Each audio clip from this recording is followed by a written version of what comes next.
Well, I have another D&D Speedpaint for you, but this one is much more personal, although it's still not my character. I was commissioned this piece by my friend Marcus, who is also one of the players for a D&D campaign I've been personally DMing for a couple of years now. And so I'm bringing you a recreation of one of the greatest moments in my campaign. This is Ritza and the Phase Drider Queen Rodeo incident. My campaign is full of little anecdotes of absurdity, and I hope to one day start an animatic series about it. But I'll need to come up with easily mass-produced, toonish versions of the cast first, so I don't take a year to make each episode. We've already got the entire first act of the campaign to catch up on. And this is planned to be a campaign running all the way to level 20 for the final boss I have in mind. Not to mention, it's an original setting. The Shattered Isles were once a peninsula, about 200 years ago. Then, people started disappearing, and an epic-level druid known as the Earthmaker took to investigating it. He was a sagely folk hero, respected and loved by countless people, only to fall to infamy after a mere week here. Nobody knew why he did it, but he died casting a spell that shattered the peninsula and moved it away from the mainland. Many of the civilizations of the Isles survived, though damaged, but others weren't so lucky. Some fell into the sea, some were simply demolished by the earthquakes. The campaign began with the disappearances starting up again, and our party called in to figure it out. So, let me set the stage for this image's content. Here we have Ritza. She's interesting. Mechanically, she's a very functional tank, as a hill dwarf monk of mercy. She's incredibly durable, dependable, and hits like a truck while laughing at the fools trying to lay a hand on her. When she took the Sentinel feat, it only got worse, because anime power of friendship and extra reasons to beat a man within an inch of their life without spending actions. Her backstory and personality are frankly one of the most interesting I've seen at the table. She seems like a ditzy life of the party, but is in fact very wise. That wisdom just led her to enjoy all life has to bring, and frequently throw caution to the wind in search of new experiences. She grew up in an isolated kingdom run by a family of wealthy, opinionated tyrants who had a habit of making and changing laws on a whim, either for entertainment or spite. This led to anything common that they personally didn't like being banned from their kingdom, even innocent food sources. As such, she ended up becoming a fruit smuggler of all things, because a man-child took the throne and banned them all. While smuggling, she trained to keep the caravans safe, working with the many older pacifistic figures involved in this quiet rebellion. She wasn't quite formally trained, but she learned from an experienced monk who gave her all he could, as well as imparting the wisdom that there is no one true way to enlightenment, and she should find her own. This led her to seeking enlightenment through spreading as much joy and peace as she could, wherever she goes, sharing her endless optimism with the world. Speaking of, I'm rather optimistic that you might subscribe, hit that like button, and leave me a quick comment on your favorite parts of this piece and my tale about the character. Every comment seriously helps, and I'm trying to build my channel up to monetization, and the biggest thing I'm lacking right now is actual active participation. Now, moving on. She may seem much more materialistic and sentimental than most monks, but that's only half true. She's certainly sentimental, but the material things she carries are often meant to be shared, rather than used for herself. She doesn't spend much on herself, so her bags end up loaded with items she feels the party will need, or just make good use of.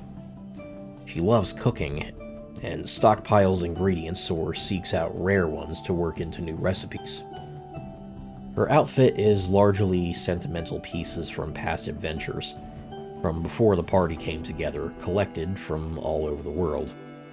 During her smuggling days, she would find pieces that she felt herself attached to and would buy off the caravan rather than delivering, or would end up being gifted by the monks that trained her. The old parts are worn and have lost their color, and the new parts stand out like a sore thumb and often come in bright, clashing colors that make her look like Vaporwave and Cottagecore had a baby that grew up to have the Fourth Doctor's fashion sense. The one thing she really keeps for herself is her collection of novels, which proves her to be far less innocent than she may seem, as it ranges from historical tales and old myths to a rather large collection of erotica of various kinds, some of which would probably also be found in Elminster's personal room at Sharess's Caress. If this were Tamriel, the Argonian maid would surely fit in her bag. As the adventure has progressed, the party eventually stumbled upon the Underdark of the islands they're exploring, and met a kingdom of deep gnomes that were swiftly allies, and quite potent ones at that. As a fun little mechanic I threw in, they were each given a magic item that attuned to their souls and took on a form and function unique to each player. Ritza's became the Border's Brace, the Bindings of Duality.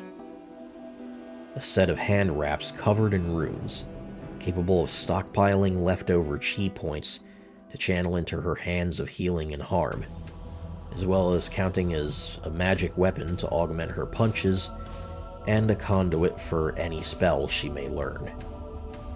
And learn spells she soon did. After partying a little too hard with the Deep Gnomes druids in their grove, she woke up in their grove, coming down from one hell of a high, barely dressed, and able to feel the magic in nature around her. She took a level in Druid, and became much more versatile and dangerous.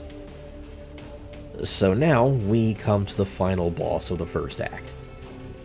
The party is gathered in the Gnome King's throne room, at the back of which is a slumbering amethyst great worm, resting in a subterranean lake. The royal line is Sorcerer's descendant of her. She's been dying for 100,000 years in a slow ritual process to make a new gem dragon deity. The war with the Drow is well underway, and the party has executed the best possible choices to bolster their defenses and weaken the opposition. They're winning by a landslide. But Ritza spots something. Zalash, our warlock, is wearing a silver spider badge, given by the Drow's High Priestess when he used a polymorphic potion to infiltrate them in the guise of a messenger from a potential ally in the upcoming battles. The badge is beginning to glow. Thinking quickly, Ritza threw the badge in her bag of holding, then threw it out over the lake. What she didn't know was that glow was because it was used as a beacon for a teleporting spell, so that meant a space-time spell inside of a bag of holding, which triggered an implosion for 10d12 force damage. But that was just the beginning.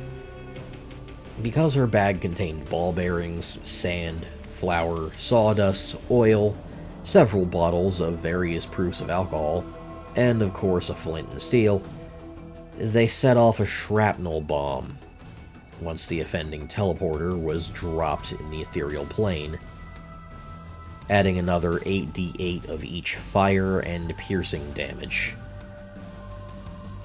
The one teleporting in was the High Priestess herself as the boss. They nearly one-shot her first phase instantly, and left her in another plane.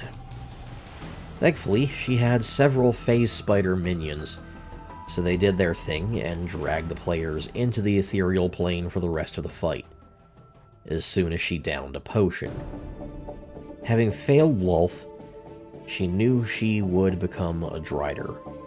She was devout enough to want a way to serve her goddess better, even in failure. So, she worked with an alchemist I'm saving as one of the final boss's personal assistants, to make potions that result in enhanced Driders. Downing her potion, she became a phase Drider Queen, keeping access to her War Cleric spells and refilling her health pool twofold, while also accessing a phase spider's teleportation abilities and a web that makes opponents dimensionally unstable.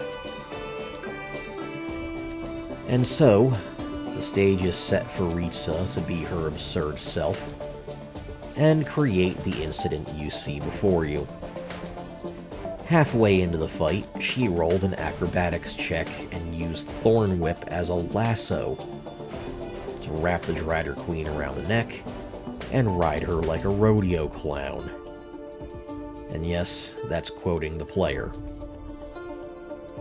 While entertaining, being mounted by an enemy meant that the Drider Queen was now flanked no matter what angle the rest of the party approached her from.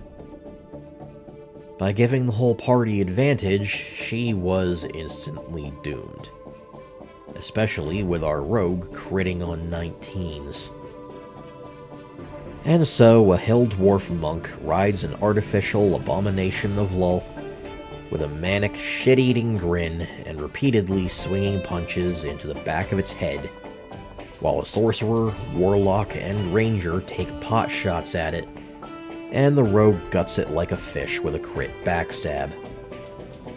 The boss was absolutely dominated, thanks to the absurd actions of a former fruit smuggler with bubblegum pink hair and the worst scarf anyone's ever seen. Yeah, my party is pretty deranged, and I love them for it. Thanks for all the amazing sessions, guys. I really hope to return to it soon. This hiatus has sucked. Well, thanks again to Marcus for commissioning this piece, and I'll have another simpler one for him pretty soon, after I knock out 2 for myself quick. For now, this is the Envoy of Kairos, signing out. I hope to see you all again next week for another amazing Speedpaint. Thanks for watching, guys.